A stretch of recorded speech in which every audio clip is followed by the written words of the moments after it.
अस्सलाम वालेकुम दोस्तों मशहूर भारतीय लेजेंड अदाकार धर्मेंद्र ने शान से माजरत क्यों की थी और धर्मेंद्र ने अपने बेटे सनी देओल को शान के सामने मुल्जिम बनाकर क्यों पेश किया था, ये सारी की सारी मालूमात आपके साथ इस वीडियो में शेयर करेंगे। तब तक आप मेरे चैनल फिल्मी लोग को सब्सक्राइब कर लें, वीडियो को लाइक करें और घंटी के निशान को भी दबा दें ताकि इस जैसी वीडियोस की जो नोटिफिकेशन है ये आप तक पहुंच सके। हाँ तो दोस्तों असल कहानी की तरफ आते हैं। वीडियो बड़ी इंटरेस्टिंग है। जनरल मुशर्रफ के दौर में जब मुशर्रफ ने बैक चैनल मुज़ाकरात शुरू किए तो पाकिस्तान से कुछ वफूद का भारत के साथ तबादला भी हुआ। इन वफूद में फिल्म स्टार, उसके बाद डायरेक्टर, प्रोड्यूसर्स और अदीब और दानिश्वरों का भी तबादला हुए। तो एक पाकिस्तान का फिल्मी वफ्द जिसका ताल्लुक फिल्मी सनत से था वो भारत गया और भारत में उस वक्त वो मेहमान बना सबसे पहले मशहूर भारतीय अदाकार धर्मेंद्र का। तो धर्मेंद्र के घर में पाकिस्तान के इस वफद की खाने की दावत थी। तो धर्मेंद्र ने देखा कि एक नौजवान है, न खा रहा है न पी रहा है न कुछ बात कर रहा है खाने के दौरान।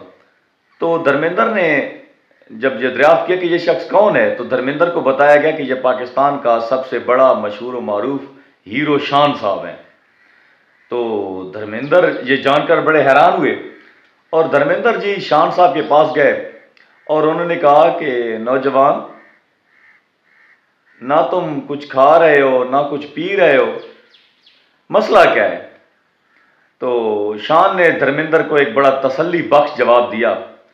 उसने कहा कि मैं पाकिस्तान से भारत आने का भी इतना खिलाफ नहीं हूं और ना ही मैं पाकिस्तान और भारत के झगड़ों पर यकीन रखता हूं, लेकिन मुझे समझ नहीं आ रही कि पाकिस्तान का ये वफद आपके घर में क्या लेने आया है।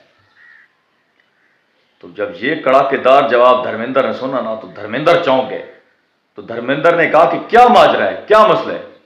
तो शान ने कहा कि ये कैसे हो सकता है कि जिस घर का फर्द मेरे मुल्क के खिलाफ ना सिर्फ डायलॉग बोलता है बल्कि गंदियां गंदियां गालियां भी निकालता है मेरे मुल्क को, तो ये कैसे हो सकता है कि मैं उस घर का नमक खाऊं या उस घर के किसी फर्द से मैं बात करूं? यहां तो मैं मजबूर होकर आ गया हूं लेकिन मेरा दिल नहीं मानता, मेरा ज़मीर नहीं मानता। तो उसने कहा किसने गालियां दी हैं? तो शान ने कहा कि आपके बेटे सनी देओल ने ना सिर्फ मेरे मुल्क पाकिस्तान के खिलाफ डायलॉग बोले हैं बल्कि उसने मेरे मुल्क पाकिस्तान को गंदी गालियां भी दी हैं। तो सनी देओल ने यह सुना और उसके बाद धर्मेंद्र ने यह बात जब शान की सुनी तो उसने जोर से नौकरों को आवाज दी कि सनी को बुलाओ। तो थोड़ी देर में सनी आ गए। तो धर्मेंद्र ने शान साहब से कहा कि ऐ खूबसूरत नौजवान, ये मेरा बेटा है, ये आपका मुल्जिम यहां पर हाजिर है। मैं आपसे वादा करता हूं कि आइंदा के बाद मेरा यह मुंडा सनी देओल कभी भी आपके मुल्क को गालियां नहीं देगा। तो उसके बाद पाकिस्तान के जो मशहूर और मारूफ फिल्म साज और हिदायतकार थे, उल्टा उन्होंने धर्मेंद्र से माफिया मांगनी शुरू कर दी। उन्होंने कहा कि ये हमारा हीरो तो है, पाकिस्तान फिल्म इंडस्ट्री का सबसे बड़ा हीरो है, लेकिन इसको आम जिंदगी में ना बात करने का ढंग नहीं आता, तो आप बराए मेहरबानी इसको माफ कर दीजिए।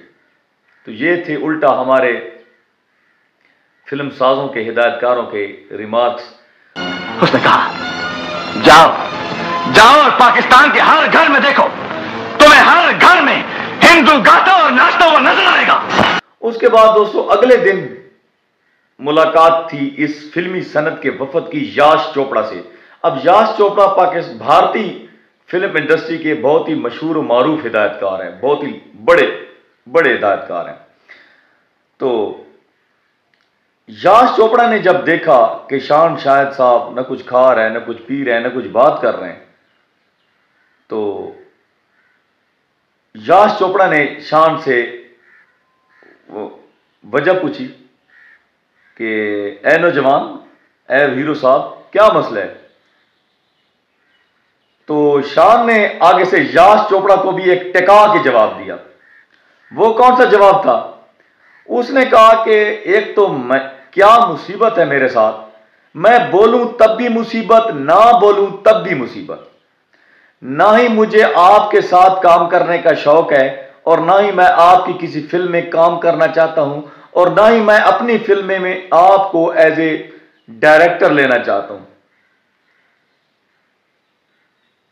ठीक है, तो इस पर यश चोपड़ा चौंक गए, और उन्होंने जब पूछा कि ये इस नौजवान के बारे में पता किया, तो उन्होंने कहा कि ये मशहूर और मारूफ पाकिस्तानी फिल्म साज रियाज शाहिद का बेटा है, जिन्होंने कश्मीर के उन्वान पर, कश्मीर की आज़ादी के नाम पर, ये अमन के नाम से एक फिल्म बनाई थी, और इसकी वालदा का नाम नीलू है, जो कि पाकिस्तान की मशहूर व मारूफ फिल्मी हीरोइन थी। उसके बाद यश चोपड़ा ने शान के साथ कोई बात नहीं की। अब ये वफद पाकिस्तान आ गया। पाकिस्तान आने के बाद इस वफद, फिल्मी सनत के इस वफद का फायदा ये हुआ कि कुछ पाकिस्तानी फनकारों, गुलकारों और फिल्म साजों को भारत में काम करने की इजाजत मिल गई। उन्होंने भारत काम करना शुरू कर दिया। लेकिन पाकिस्तानी फिल्म इंडस्ट्री के हीरो, मशहूर और मारूफ हीरो शान के लिए भारत के लिए फिल्मों में काम करना तो बहुत दूर की बात, पाकिस्तान की फिल्म इंडस्ट्री के भी अक्सर दरवाजे उन पर बंद कर दिए गए। अब यह नौजवान चाहता तो अपने दिल से अपनी भड़ास अपने दिल में यह बात रख सकता था, लेकिन उसने क्या किया कि पाकिस्तान आने के बाद कश्मीर की आज़ादी के नाम पर फिल्में बनाने के लिए मंसूबे शुरू कर दिए। जब जनरल मुशर्रफ को इस सारी सूरत हाल का इल्म हुआ, तो उसने शान साहब के साथ ज़ाती मुलाकात की, और शान को वजीर सकाफत बनाने के लिए भी एक खसूसी और दोस्तों, जनरल परवेज मुशर्रफ ने शान साहब के साथ ज़ाती मुलाकात की, और इस ज़ाती मुलाकात में उन्होंने ये कहा कि आपको मैं वज़ीर सकाफत बनाना चाहता हूँ, तो आप इन मंसूबों पर काम छोड़ दो। यानी कि एक ऑफर की पेशकश की। तो शान ने जनरल मुशर्रफ को भी एक खरा खरा जवाब सुनाया। उन्होंने कहा कि मैं एक फिल्मी अदाकार हूँ, और मुझे फिल्मी अदाकार ही रहने दें, मुझे फिल्मों तक महदूद रखें, मुझे कोई इंटरेस्ट नहीं है आपकी वजारत सकाफत कबूल करने की, तो आप अपनी वजारत सकाफत अपने पास रखें।